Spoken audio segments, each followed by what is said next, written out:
Well, I have some announcements. So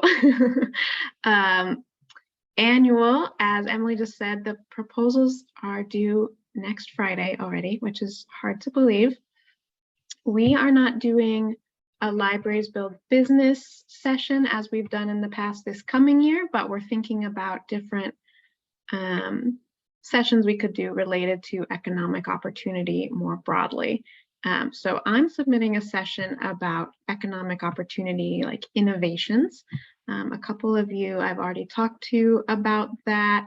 We're still looking for a couple of panelists for that. So if you have like an interesting innovation related to your entrepreneurship program, workforce program, or other kind of economic development program, reach out to me.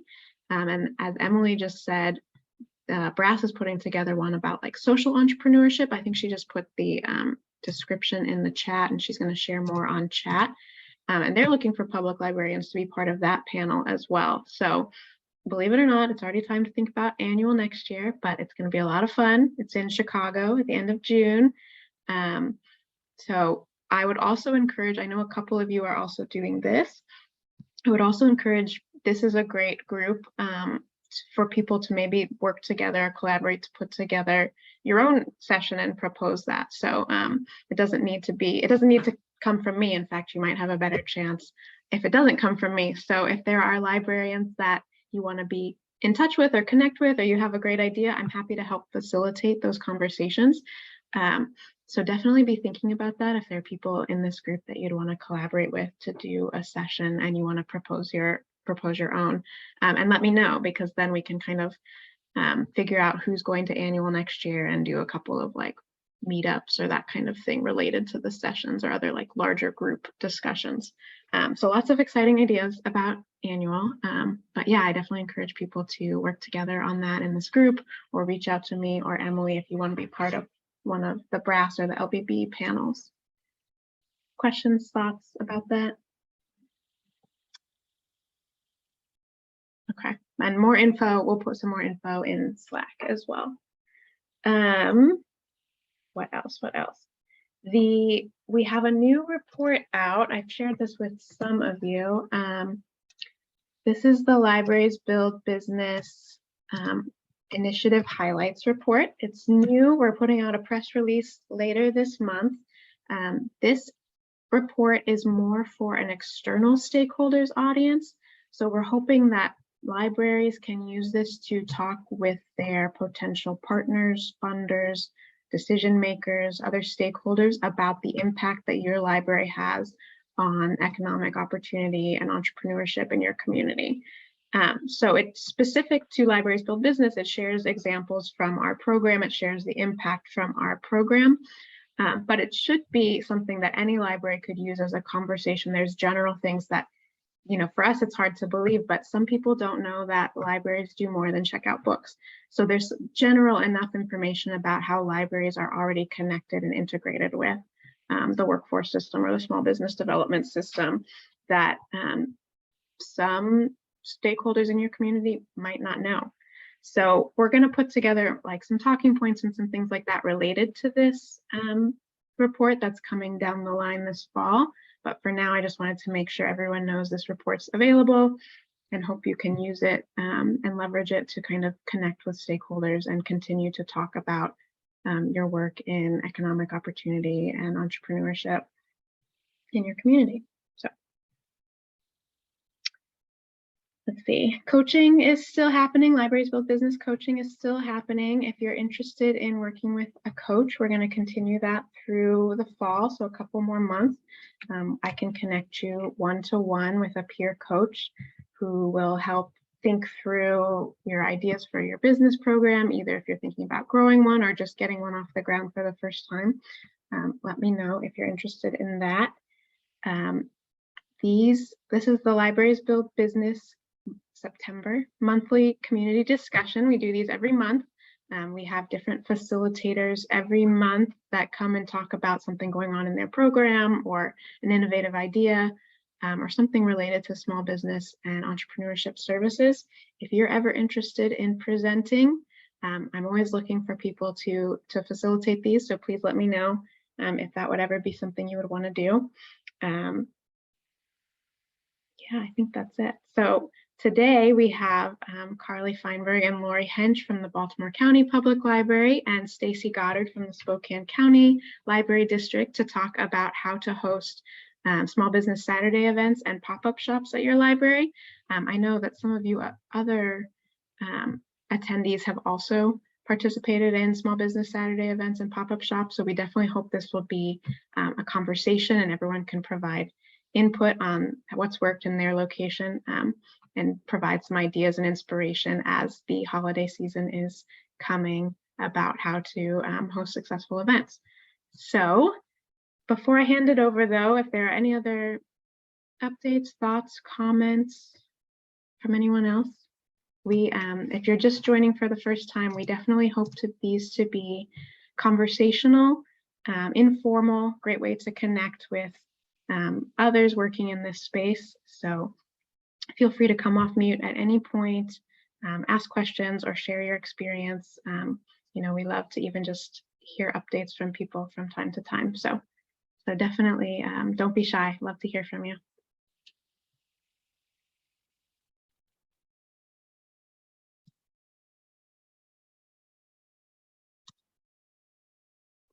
Am I going first or is Carly? I was just wondering, Stacey, do you have a preference? I don't. Um, I can go first if you want. okay, you take it away. Okay. We obviously planned this through as we're both sitting here going, yeah, so I'm really excited to talk with everyone today about Small Business Saturday and how your library can help support small businesses and entrepreneurs in your service area. Megan mentioned that there are probably people in this meeting who are doing things already with Small Business Saturday. If you could use the hand raise emote to let me know if that's something you're already doing. If you know what a neighborhood champion is with American Express, any of that good stuff. Oh, fantastic. Well, I'm excited to hear what other systems are doing. This is something we've been part of since 2016, and we started very small. We started with one community. One of the librarians on my team had read about this in a journal or something and said, hey, why don't we give this a try?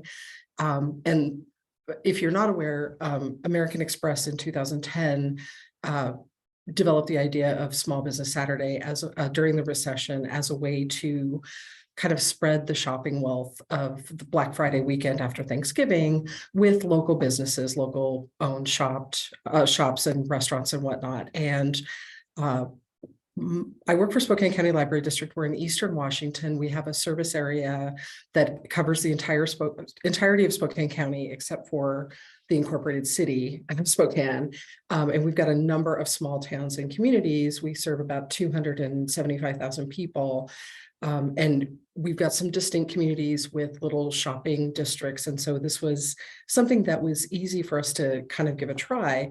That first year, we didn't really have any kind of a budget for prizes or anything, but it turns out if you sign up or register as a neighborhood champion, which is really just like a cheerleader, somebody to kind of rally the troops around the idea of encouraging people to go out on that Saturday of Thanksgiving weekend and spend some of their shopping dollars locally rather than at the big box stores that, I mean, I love a Black Friday sale, so I'm going to go to Target for sure on Friday, but you're definitely going to your favorite local shops on the weekend. One of the things a neighborhood champion does is hopefully develops an activity or event around that shopping day. So something that will get people into those local stores. And so the first year that we did this with one of our smaller communities and just kind of went out, beat the pavement, introduced ourselves to business owners. We probably had 7 or 8 businesses that were willing to sign up because there's no cost at all to the business. And what we're doing is promoting their business name, a little description of the things that they sell. And then the first year we had a little scavenger hunt activity that we did, excuse me, that they'd go into a business like a local drugstore, gift shop, and it would be like, what's at the center of the holiday display at the Owl Pharmacy? They'd fill that out. When they brought their completed scavenger hunt back to the library, their name would, or actually the first year, what we did when you sign up as a neighborhood champion, American Express sends you a big box of swag and promotional items. So there's like pennants and signs and banners. And then every year there's also like a nice big stack of these really nice cloth reusable shopping bags. So that first couple of years, we just gave away the American Express swag as our prizes, no cost to the library. We had some costs as far as our communication department developing the promotional materials and things like that. But it was a great success, and the businesses were really appreciative of all of the promotion that they got through our social media channels. We did like a small ad in the local newspaper because a lot of these smaller towns have news outlets as well. And then the next year we expanded it to another library community and had a different activity. I think it might have been like a coloring page or something. And I do have some slides with some examples of what we've done. So bear with me while I share my screen.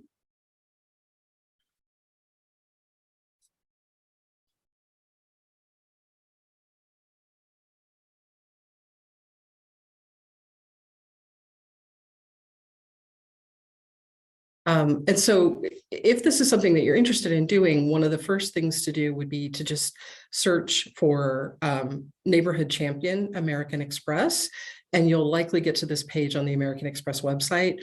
One thing that came about during the pandemic is American Express was really big on supporting resources to support small businesses throughout the year, not just Small Business Saturday. So right now they're doing a big campaign for shopping in the summer, which means that you can't actually get to the Small Business Saturday materials right now. So we kind of stalk this site and check it out every week to see if we can sign up yet for to be a neighborhood champion.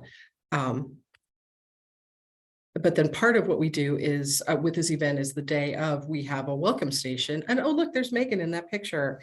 What a coincidence.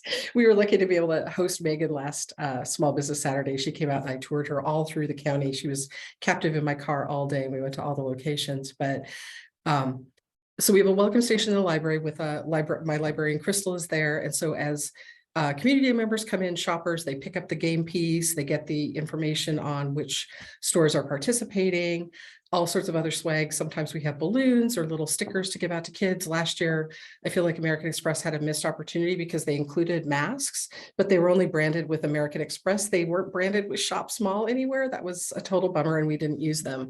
But so people go out, do their shopping, then they come back and return their completed game piece. Last year, we actually did a passport, and thanks to the Libraries Build Business grant, we were able to buy some really nice Shop Small, thank you for shopping small stamps from Etsy. So we were supporting a small business with our LBB funds, yay. This year, we're going to do stickers because we can't afford to buy those stamps every year. But so they come back, and as this has evolved, we've been able to get support and buy-in from our friends groups, and our district has a foundation, 501c3 foundation. So our friends groups have been very generous with their support, and the last couple of years have donated $50 gift cards. So we'll draw a couple prizes at each community, from each community, and they'll get to select a gift card from one of the participating businesses. So you know, we're actually able to put some money into those cash registers in that business as well. And it's funny because some of the places, like you can see Crystal's got that stack of black shopping bags. She's got a group of ladies that come out to Cheney every year and they want that Amex shopping bag every year. So we know there's going to be some hardcore shoppers every year. And you can decorate the welcome station. We've got that the first day. During the pandemic, we actually decided, and we copied this from another library system, we decided to extend it to a week-long event because we've got a number of coffee stands and restaurants that participate, and you're only going to be able to visit so many of those in one day, but expanding it to a week allows people to shop at multiple locations. It gets people that have to work Saturday the option to participate. And some businesses aren't open on Saturday and previously weren't participating. Like we have a dog groomer in one of our communities, and they're open Monday through Friday. So last year was the first year they were able to participate with us as well. Some of the activities we've done, these are the pictures I took this morning, so they're shadowing, I'm sorry. But we did a bingo card one year and picked items that we knew people would find in all of the different shops. And then on the backside of the activity, there's information about the participating businesses for each community and any other instructions for our game, what they have to do to be eligible for a prize. One year we did a town map. And then had place, and our communication team is really creative about, like, they had space to add a little shopping list that year. And then the swag from American Express definitely makes great prizes. And then sometimes, like, we never know what's going to come in the bag. One year we got this giant shopping bag, which was a great prop. I actually have a colleague who stood in the bag, and we took some pictures, and we use them in some of our social media advertising and things too. So it's a lot of it's just a lot of fun. And it is something, it was just like a really nice entry into being able to work with the small businesses in your community. And what we discovered working with these businesses, as you're talking with the business owners, you start to identify maybe potential topics for future business programs, like, oh, it sounds like this community could really benefit from like a course, a workshop on social media and how to use it effectively, or this group maybe needs some help with their financial statements, and maybe our SCORE chapter can do a workshop on that, which is how our Libraries Build Business program came about, in working with one of our communities and recognizing that there was a lot of training and support that they could use. So I appreciate that, like, the entry for this is pretty low as far as low cost and low. There's a bit of staff time at the beginning because you need to reach out to the businesses. Sometimes when you contact businesses, they think you want them to donate a prize, or you want them to do something. So, like, communicating that, no, we want to do this thing for you, that's been kind of a bigger challenge, but it's definitely something that we are able to work with them on. And I would love to talk at length with anyone who's interested about other Small Business Saturday questions, topics, game pieces. We decided this year that we're just going to do the passport idea every year because it's something that makes sense to people. Our returning patrons that participate every year are going to know the drill. They can just jump right in and do it. But you can reach out to me at email or on Slack at any time, and I'm happy to chat about it. So, and if there are questions or anyone wants to share what their libraries do for Small Business Saturday, is that okay, Megan? Yeah, for sure. I'll stop sharing. Could you explain the concept of the passport for me, please? Sure. So the passport, and of course, that was the one prop that I don't have one here because all of mine went out last year. But it's designed to look sort of like a little passport. And then we give the participating businesses a stamp. And when a shopper goes into a participating business, they stamp their passport. And we do the honor system. We assume people are doing this stuff in good faith. Is there going to be somebody who stamps their passport 8 times at one business? There probably is. But we're not going to police, the activity or anything, just so that we're not getting people that are cheating or whatever. But so the other commitment for the business, and that's a great question, is usually with the activity, what we do need is for the staff that are working that day or that week to be aware that they're going to have shoppers coming in and going, I need my library passport stamp, please. And then they need to have a little spot where they could have the, like the self-inking stamp. We're going to go actually with stickers this year. So they're going to need to commit to having a little spot where shoppers can grab a sticker to put on their passport, and then they bring their passport back. And I think last year we asked that a completed passport would be visiting 3 shops, having 3 stamps. Mhm. Some of our communities are very small and maybe only have 6 or 7 businesses. Cheney Library, that's been at it, this is their 7th year. I think we had 18 businesses last year, so it was no problem, for someone to go out and get 4 stamps. I have a question. Are these kind of geared towards kids? Like, did you send them to toy stores and bakeries, or how did you kind of bridge that kid-adult divide? What makes adults want to do this? That's a great question. And I don't think there's a single toy store in any of the communities Oh, that okay. were doing this.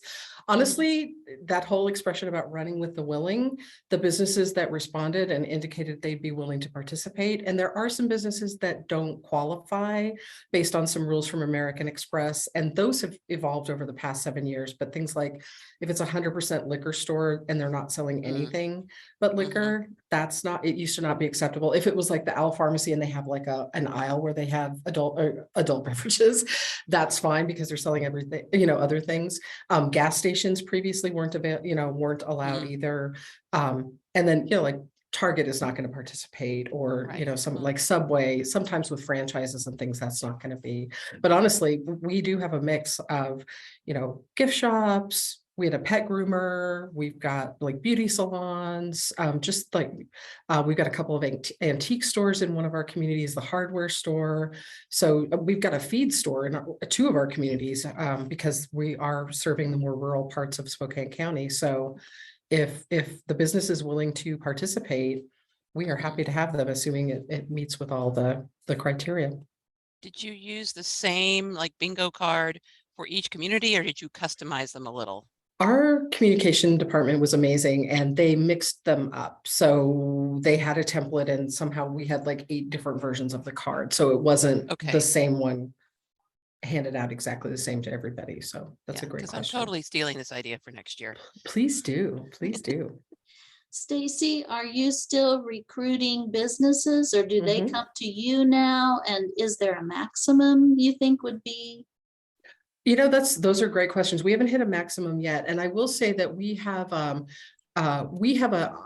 form on our website that's designed to, I'm stalling here while I try to bring it up, that businesses are welcome to fill out. And then that form goes into our, we get a notification, ooh, someone's filled out the form. And we get back in touch with the business. Oftentimes we're filling the form out for the business, because that helps us with, like, we keep track internally of who all is participating. But some of the businesses just know, and they check the form. They're like, oh, the form is live, and they submit it. Last year we had a lot of promotion. We had some extra advertising thanks to the library's Build Business dollars. And we actually had form submissions from businesses that were outside our service area.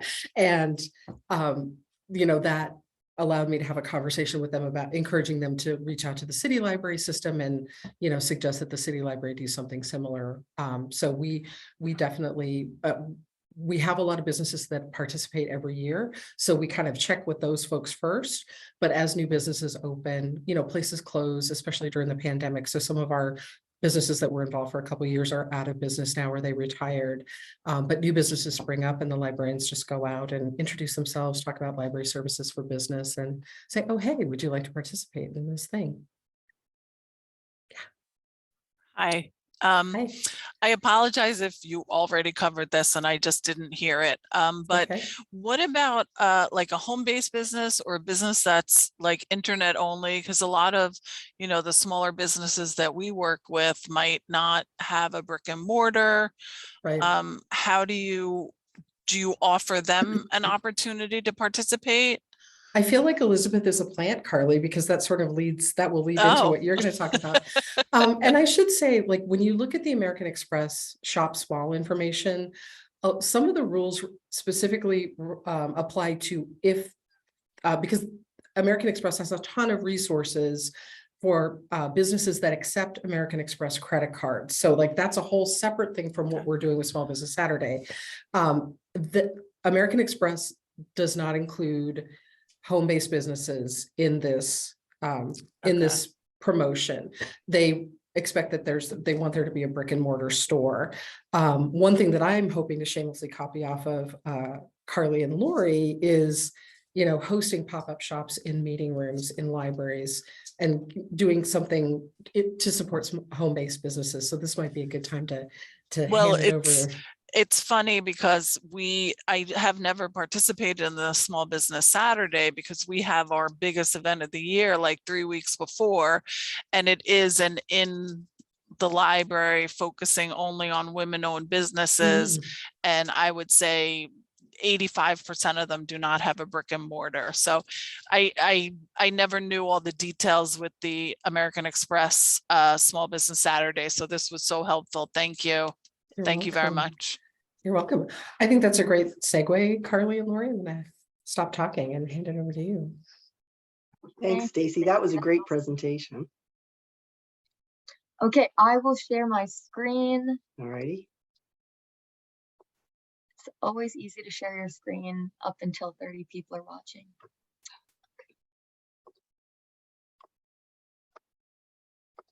Okay, is that visible now?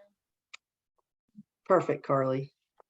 Great. All right, I'll go ahead and get started. So I'm Lori Hench. I'm a librarian with Baltimore County Public Library's Adult and Community Engagement Department. And I'm here with Carly Feinberg, who is our small business consultant. And we're going to talk to you about our pop-up shops, which take a very different approach to the whole Small Business Saturday than Stacey does. So to start off with, our library is a history of offering program around small businesses. We've been working with our local SBDC and the SBA and our county agency, the Small Business Resource Center, for years. However, about 5 years ago, we wanted to just take a more focused approach to what we do. And so one way we did this was by working with our outside partners and our library in the city, Enoch Pratt, to create our flagship program, Entrepreneur Academy. That's now a 7-class series taught by subject matter experts, including Carly and me, on how to start and expand a small business in Maryland. And when we started it, the class caught on like wildfire. At one point, we were offering it 3 times a year. We were working with an extensive waiting list. And at the same time, we've been thinking about what we as a library could do to be part of Small Business Saturday. We could see that the majority of our EA students were new to a business environment, and they had products or services kind of ready to go, but they hadn't progressed to a sales environment. So at the same time, that whole concept of pop-up shops was really gaining in popularity. So I approached my manager to float the idea of allowing our Entrepreneur Academy students to set up pop-up shops at one of our 19 branches. And Julie said, okay, good idea. Why only 1 branch? Do 3. So our library hosted its first set of pop-up shops in 2019, and we had 59 vendors divided between 3 branches around our beltway. So that's kind of the back history. So what does it look like today? As Lori mentioned, it was started in 2019 and it has grown. So we now offer our pop-up shops in 5 of our branches spread out across our county. After COVID, we spread out the tables a little bit more to give each vendor additional space. This November is the first time we are not offering it on Small Business Saturday. We're always experimenting to see what works best. And as Rosalind mentioned, a lot of people travel for Thanksgiving, and Small Business Saturday is the Saturday after Thanksgiving. So we realize that a lot of people are out of town. And so this year we're going to see how it goes, offering it on the Saturday before Thanksgiving rather than the Saturday afterwards, to see if it's better for the shoppers, better for the vendors. So we're always trying to see what works best, and adjusting the times. And just to mention, the participants of our pop-up shops are not all Entrepreneur Academy graduates. The word has really spread over time. So we see people outside of Entrepreneur Academy that have side hustles, that are creative, that make different products, also participate as well. And so throughout this presentation, we included a lot of pictures from our pop-up shop. So all these pictures are from the most recent one, which was last spring, just to give you a visual of what a lot of these tables look like. So the main goal of our shops is to provide our Entrepreneur Academy students and our other small business customers the opportunity to sell their products or service in a setting that is both low risk and supportive, so that they get some real life experience in that retail environment. We want the vendors to be able to strengthen their business skills, like hone their sales pitch, try out their marketing skills, handle all their financial transactions, handle their record keeping. So in order to achieve that goal, we do not charge for either the space or the tables and chairs. That's free to the vendor.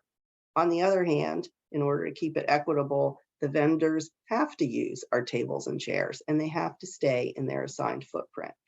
The vendors also get the benefit of what I think of as our publicity machine. We're a larger system. We serve a county of over 830,000 people. So we promote the shops in our monthly print event magazine. We do it on our website. We do it through social media. There's promotion at our branches. And in the past, we've also been able to promote it on some mainstream media like TV or radio.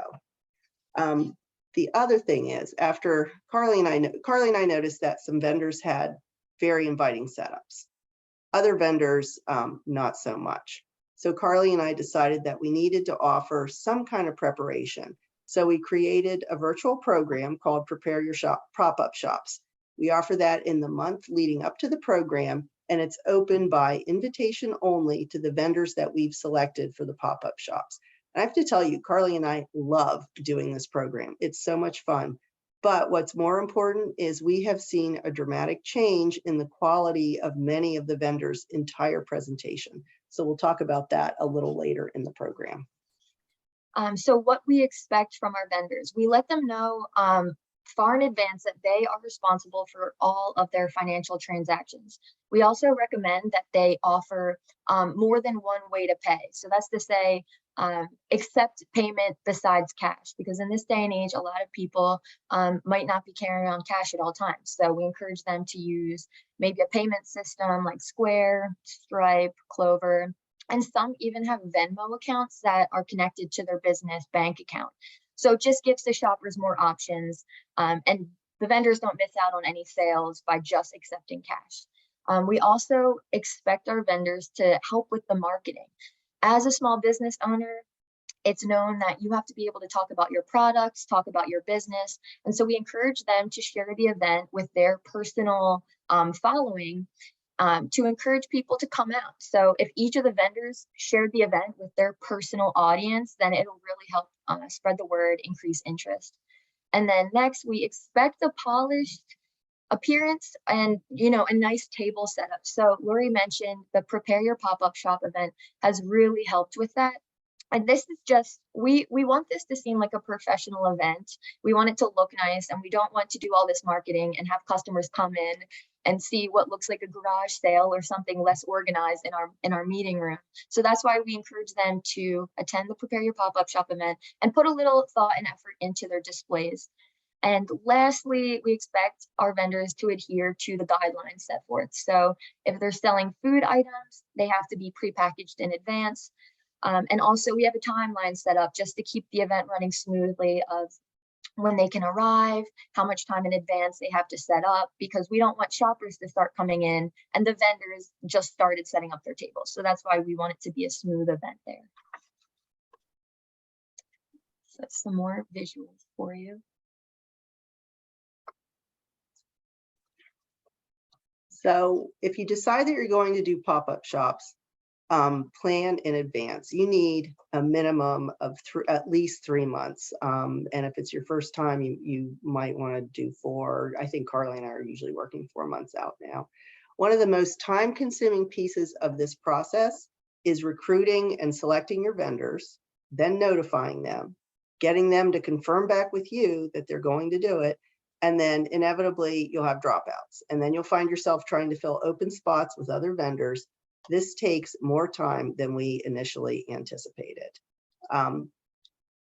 Also, selling goods and services in our libraries, including our meeting rooms, is not permitted unless it's sponsored by the library. And we did have to get permission from our administration to have the pop-up shops. It's not really on the same scale as allowing book sales after an author visit or selling flash drives at the service desk. So be aware of what your policies are, and if you have to clear it first, do it. And you may need to consider some local regulations or statutes around this kind of event, particular to your jurisdiction. Finally, consider your location. You definitely want ample parking for customers, and you want that parking to be free.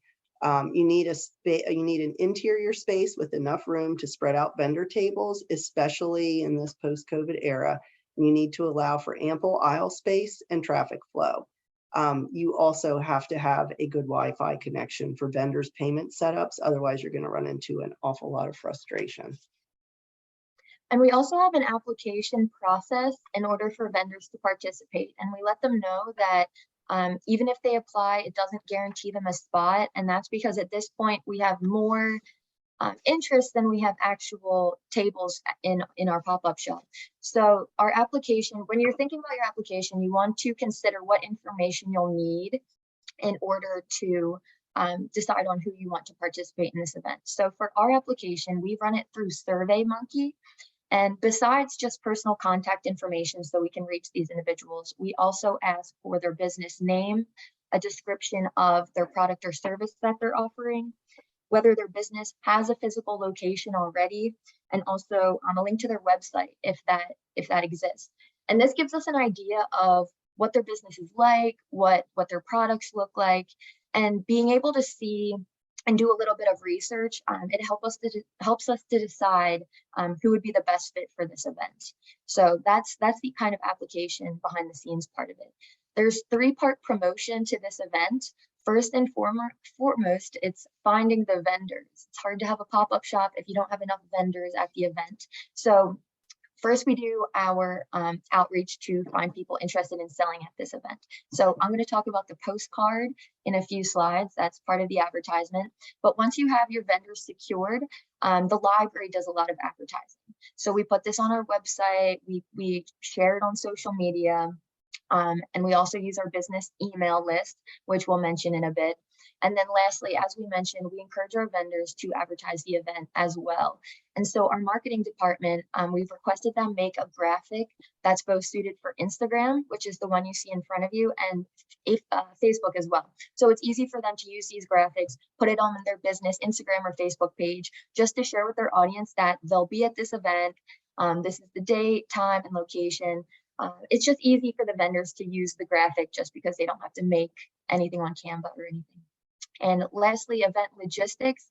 To prevent your library from getting a flood of questions, you want to make everything very clear in advance, just to prevent any confusion. So what I mean by this is coming up with letting the vendors know how early they can arrive, where they can park, what door to use. If there's a door that leads to your meeting room, that might be more efficient.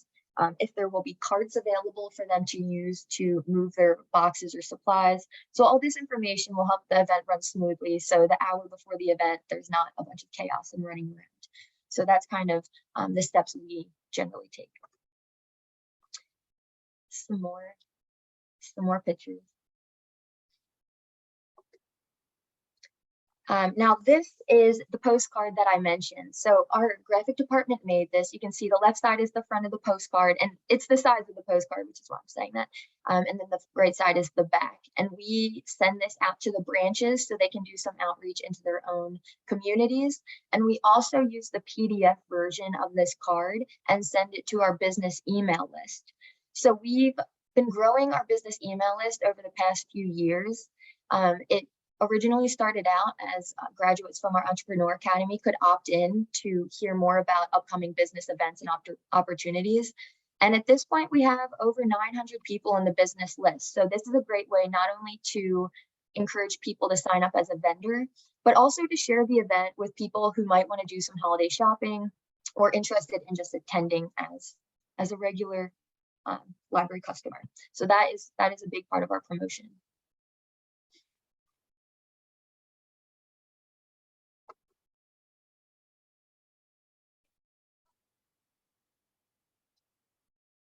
Oh, sorry, That's that's my part again. So back to our Prepare Your Pop-Up Shop event. Like Lori mentioned, we have so much fun with this event, and there's always a lot of engagement and conversation, which makes it really, really interesting because the people who previously participated can give tips and advice for people who this might be their first time being involved. So some of the topics I covered during this event, the psychological concepts related to sales and how people can use them to better connect with potential customers, the importance of first impressions and how a solid first impression can help the vendor get to the next stage of the sales cycle more quickly. And then we also talk about sales stories. So how telling a story about how they got into this business, why this is their passion, stories behind the scenes of why they're connected to what they do, that can really have a lasting impact on people and encourage them to make a purchase possibly. So those are some of the topics I talk about.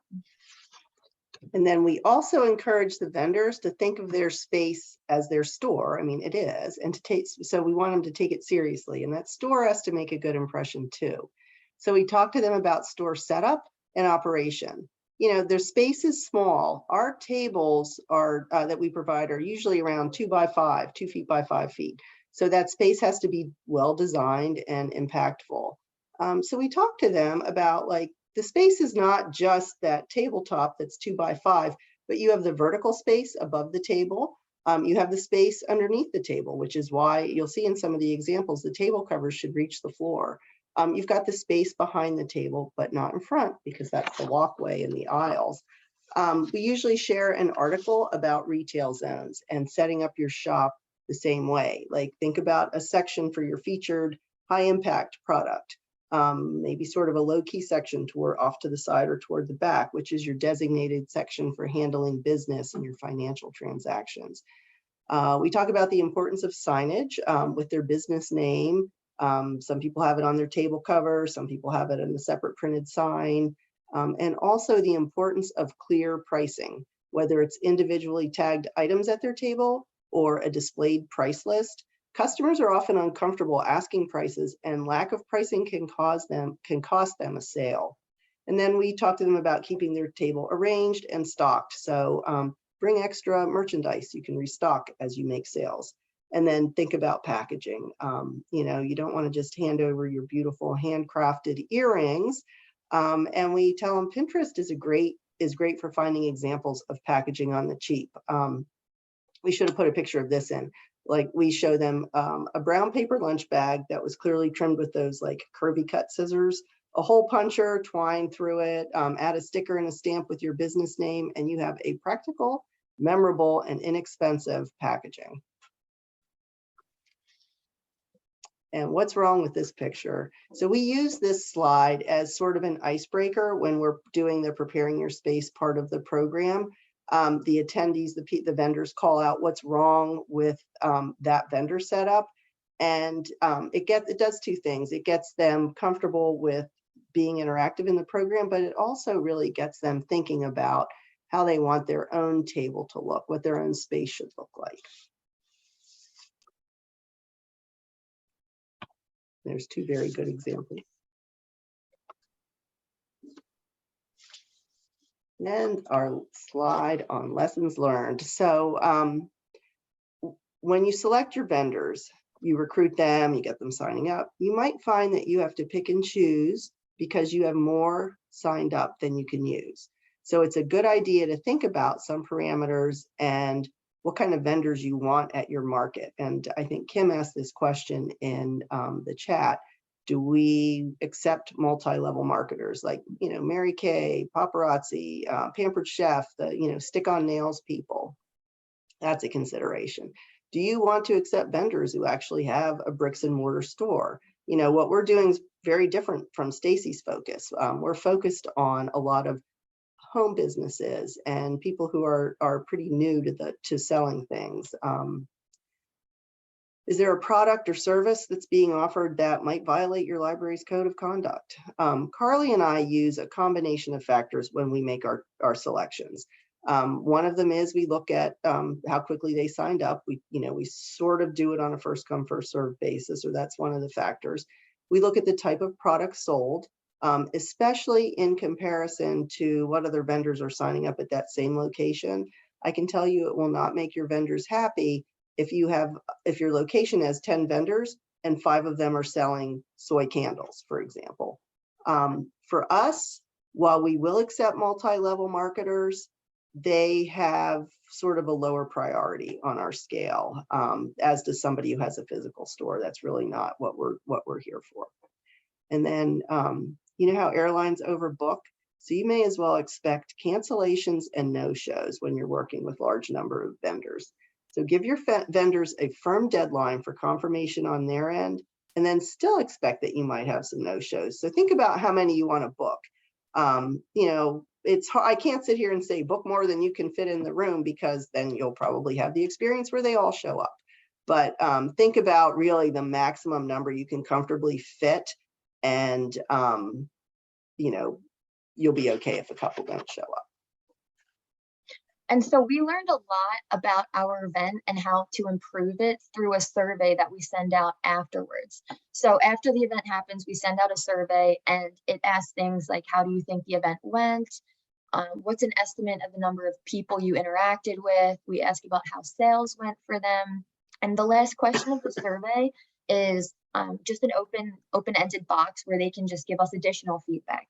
And the feedback we get is always very beneficial. So previously, someone mentioned how their particular location had too many jewelry vendors. So they said in the future it would be better if there was, more particular pay more attention to what each vendor is selling. And so now we do. Like, that's a great point. We don't want half of our vendors to be jewelry vendors. So also people had suggestions for the time of day it was happening. And even we had a lot of people say that they wanted us to offer this 2 times a year. And because we had so many people request that we tried that last year. So we had it on Small Business Saturday, and then we had it again in the spring. However, what we found was offering it in April, we're not only competing with great weather. The day the event was scheduled, it was a beautiful day, but there was a lot of other events happening. So we realized that it's best to just offer it once, because then it's more of a feature event for us. It makes it more special. But having that survey really does give you a lot of insight into the event. And lastly, you want to keep evolving your event so it's meeting the needs of your customers. Now that we've been offering our pop-up shops for several years, Lori and I are talking about how we might be able to spruce it up or change it up to keep people's interest and make it exciting next year. So just listen to the feedback from shoppers, from vendors, and keep people coming back, because we don't want to reach a point where someone says, oh, I shopped there the last 2 years, I'm going to go somewhere else this year. So we want people to return and still enjoy the event. I see a question about price range. So now we're on the question slide, so we may as well start taking them, right, Carly? Yeah. If you're talking about, like, are you thinking like how, can you explain what you mean? Do you mean like how expensive the vendor's product is? Yeah, that was my question. And I was just wondering, like, do you like sometimes I've been to fairs or whatever where everything is really expensive, or where things are they're very different prices. You can get something for 50 cents or you can get something for $500. Do you think about that when you're putting together your vendor list at all? I would say I think it's definitely a consideration. I would say for us, most of our vendors are selling, definitely have a wide range. So we haven't had to pay a lot of attention to that. We have jewelry vendors who, some of them might be selling beaded bracelets that are $5 or $10. And then we might have one person who's a potter, and some of her products might be 50 or 60. Carly, you can probably speak to some of the artwork that might be a little more expensive too, but we've got a pretty good mix, I think. I will say that most of them are more affordable. I think the pottery and the art might be the highest priced items, but it's not the majority by any means. I was wondering, if you had, say you had 2 pottery places and one of them was selling their wares for much less than the other one, if there was any kind of a issue with that. We put them at 2 separate branches for sure. That way, hopefully people won't know. Good idea. Thank you. Yeah, and it gives us flexibility with doing more than one branch.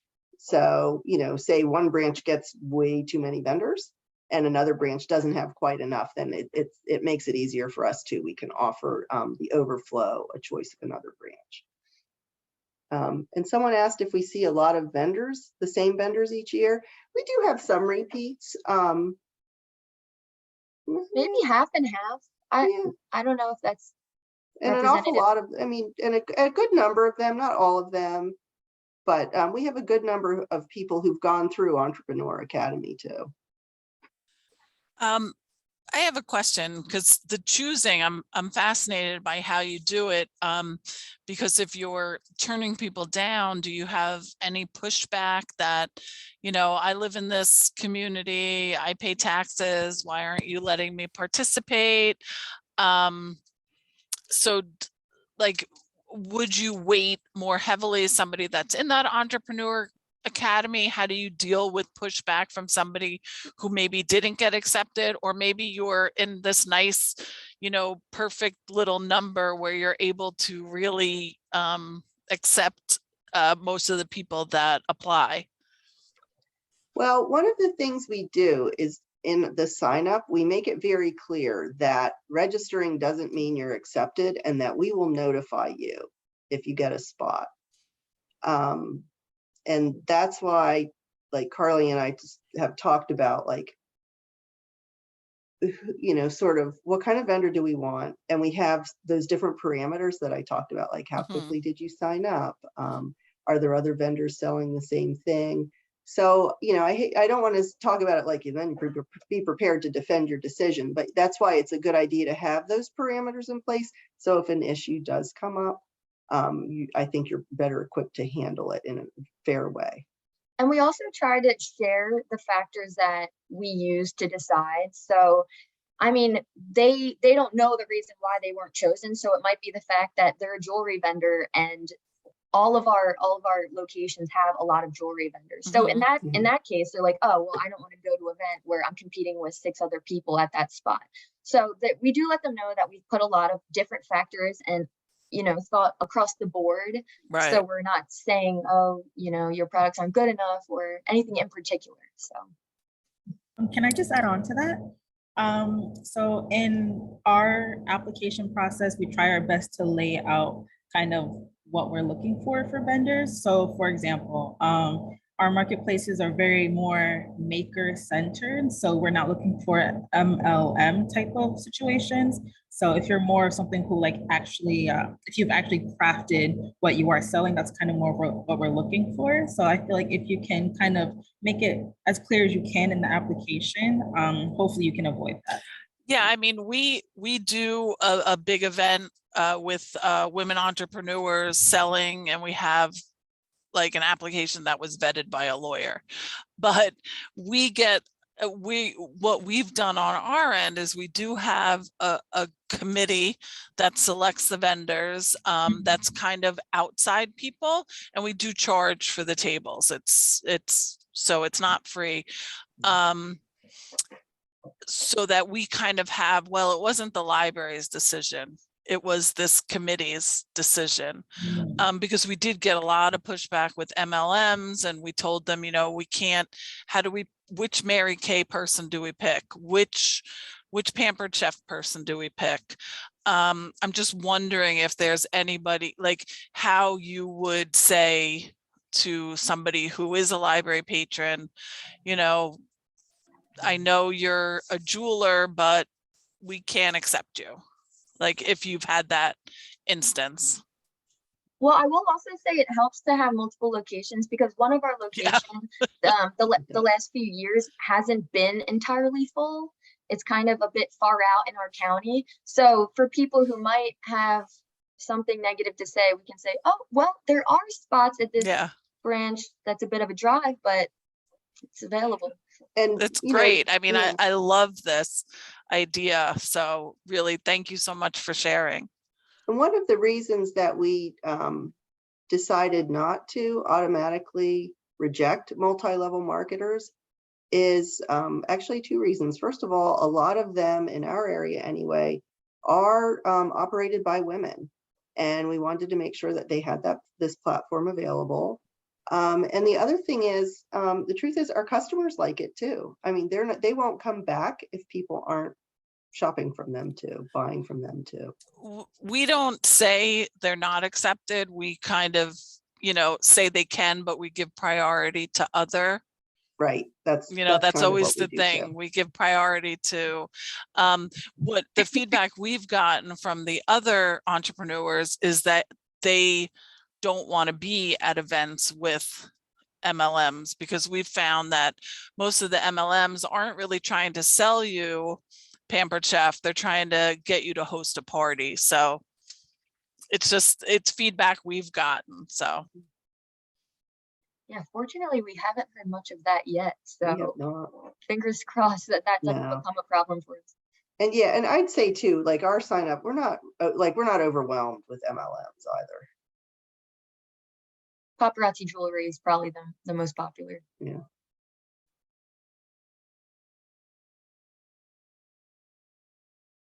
Anybody else? Sorry, I have another question. Would you be willing to share the presentations that you do beforehand if you have a PowerPoint slide presentation that you do beforehand about setting up a table or pricing or anything? Yes, I think that would be very valuable. I promise not to copy it, just to get ideas. Yeah, we're getting the thumbs up from our manager, so I guess it's okay. Oh, okay. That's what Carly and I were like, That's why I turned on my camera. I'm like, I bet they're waiting for me to say, yes, you should share those. yeah. We'd be happy to. Great. And I can't tell you how much fun it is doing that program, because the vendors, sometimes you do a library program and you don't get a lot of interaction. And the vendors are, they have skin in the game and they love the program. And they also, what's pretty rewarding is the more experienced ones come, even though they already have been to the program and have already done a pop-up shop, and they're there as support for the new vendors, and they do a nice job of mentoring too. Yeah, that's great. Having them connect with each other is so important. So thank you so much. Thank you. You're welcome.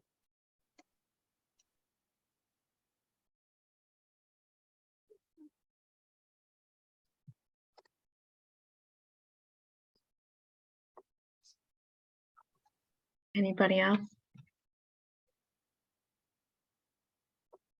I just have one question actually about the passport idea from about a half hour ago.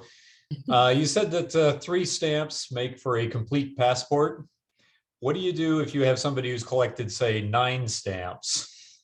We say you did a great job of supporting your community. Thank you so much. So yeah, and the struggle, or the thing that we wrestled with last year was, again, like one of our communities that only had 5 or 6 participating businesses.